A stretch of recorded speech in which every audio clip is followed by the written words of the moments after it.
Next month, it will be 20 years since the 9/11 terrorist attacks, a day that will go down in infamy for anyone who can remember them, a day that defined the lives of so many millions. One of the most chilling images from that hellish day that will live with me forever was the falling man, a New York office worker plunging to his death after planes driven by al-Qaeda terrorists, who had been given a safe haven by the Taliban, were purposefully smashed into his workplace at the Twin Towers. I know the images today of equally desperate Afghanis falling to their deaths as they failed to cling on to the last planes out of Kabul, now back in Taliban hands, will also forever live with me. 2 decades, £22 billion spent, 2,000 horror injuries to British troops, and 456 military deaths. And this is how we leave Afghanistan? No wonder the Defence Secretary Ben Wallace was in tears this morning. Entitled personnel, British passport holders, British officials, and indeed then obviously all those Afghans. And I think, to be clear to your listeners, we are only now in Afghanistan and have been for the last 2 weeks to process those people. We're not in it for we're not doing other diplomatic functions. We are simply there to process all those British passport holders and all those people we have an obligation to. And, our men and women of our armed forces are risking their lives in doing that, but that is the right thing to do. They've risked their lives for the last 20 years. At the very least, our obligation has to be as many of these people through the pipeline as possible. But I think I also said, and it's a really deep part of regret for me, that some people won't get back. Some people won't get back, and we will have to do our best in third countries to process those people. Why do you feel it so personally, Mr. Wallace? Because I'm a soldier. Because it's sad, and the West has done what it's done. And we have to do our very best, Nick, to get people out and stand by our obligations. And 20 years of sacrifice is what it is. I feel his pain, but the consequences of the complete capitulation to the Taliban in a matter of weeks will be vast.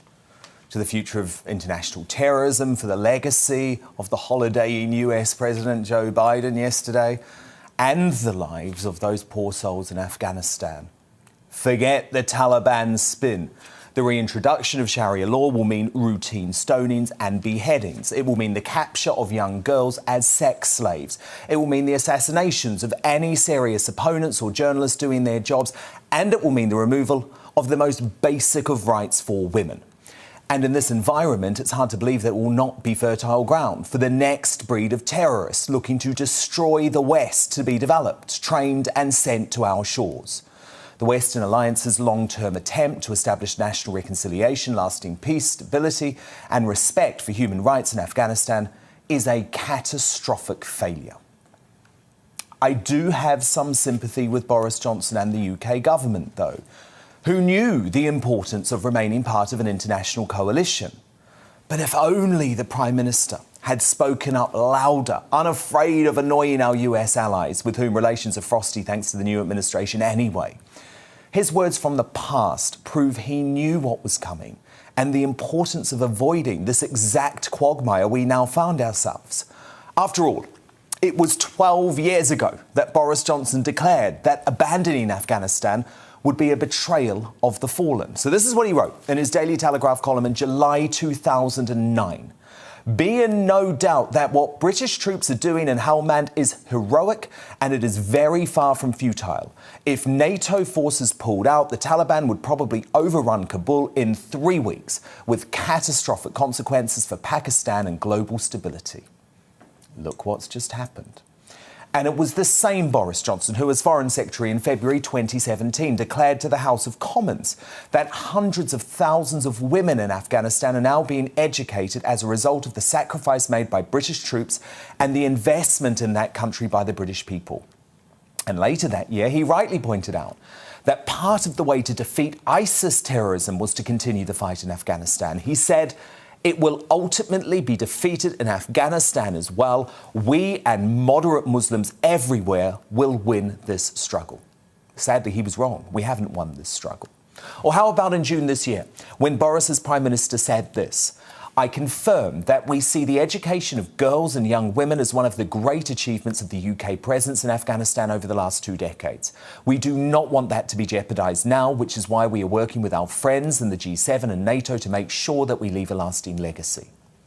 Whatever way you look at it, whoever is to blame, that legacy is now in tatters. So to the USA, where we've just seen President Biden try to justify his country's complete withdrawal in a live TV address to the world. For weeks, I have spoken on this show of a president who seems to be in cognitive decline, a president who relies far too much on his advisors, a president wanting an easy life, not prepared to make the truly difficult decisions, but given a free pass by a media who is so delighted that he is not called Donald Trump.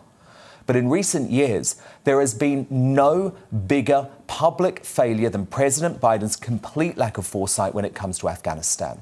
I want to share with you now footage from a few weeks ago showing just how out of touch Biden was when it came to the situation in the country. Is the Taliban takeover of Afghanistan now inevitable? No, it is not. Because you have the Afghan troops have 300,000 well equipped as any army in the world, and an air force against something like 75,000 Taliban. It is not inevitable. Your own intelligence community has assessed that the Afghan government will likely collapse. That is not true. Can you please clarify what they have told you about whether that will happen or not? That is not true. They did not reach that conclusion. And do you see any parallels between this withdrawal and what happened in Vietnam, with some people feeling... None whatsoever. Zero. What you had entire brigades breaking through the gates of our embassy. 6, if I'm not mistaken. The Taliban is not the North Vietnamese army. They're not remotely comparable in terms of capability. There's going to be no circumstance where you see people being lifted off the roof of a embassy of the United States from Afghanistan. The guy couldn't have been more wrong. Comparisons with the 1975 evacuation from Saigon are now inevitable and largely accurate. Biden remained on his holidays at Camp David without his top advisors by his side as Kabul fell yesterday, showing a calamitous lack of judgment that should consign him to being a one-term president. And that's my view of the world today, but I'm sure some of my superstar panel will think differently, and they'll have a go in just 1 minute. But also coming up on Tonight Live. In the clash, should the West have withdrawn from Afghanistan? A veteran, a former defence minister and an international relations expert will be going head-to-head. Just how much pressure did the Chinese government put on the World Health Organization over COVID, and will we ever find out how the pandemic really started? Carol Sikora investigates in The Positive Professor. Why was Harry Kane left on the bench amid the Tottenham Man City transfer drama? Team GB star Wootton Thomas tries to solve the mystery in our brand new sports roundup, Winning with Wootton Thomas. Is Boris being honest about the cost of net zero? GBNews star Neil Oliver will join me in the B block. Do we need to overhaul the civil service after outrage over their pandemic pay rises? Former MEP Rupert Lowe thinks not. He's here in Uncancelled. Plus, should tots choose their own gender? We'll have the latest headlines and tomorrow's news tonight in the media buzz as the front pages drop. And as always, before the end of the show, we'll reveal today's greatest Britain and Union jackass, definitely worth staying up for. Plus, in tonight's big question, what does the future of Afghanistan look like now? And will the people there be safe? Welcome to the GB News YouTube channel. You can watch us live 24 hours a day, catch up on your favourite shows and join in the conversation in the comments below. Don't forget to subscribe and you'll never miss any of our exclusive content.